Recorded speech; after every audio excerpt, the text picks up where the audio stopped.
आज भवय शक्ति माँ को उपरे आलोचना चक्र अच्छी ये चैरिटेबल ट्रस्ट प्रत्येक मासरे तार आध्यात्मिक कार्यक्रम करुच्ची। निश्चित भाव में ये ट्रस्ट समस्त कर्मकर्ता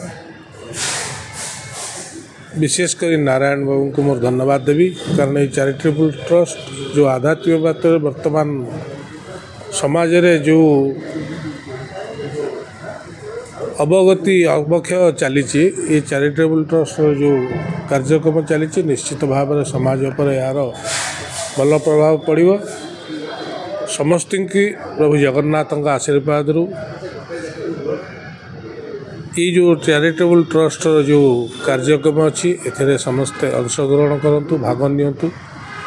माँ शक्ति प्रभुंकर शक्ति, प्रभु को पाइबा को हेले माँ को दरकार। ये जो माँ शक्तिर जो आधारित जो चैरिटेबल ट्रस्ट कार्यक्रम ए जोग दियंतु एवं माँ शक्ति प्राप्ति हो। जय जगन्नाथ।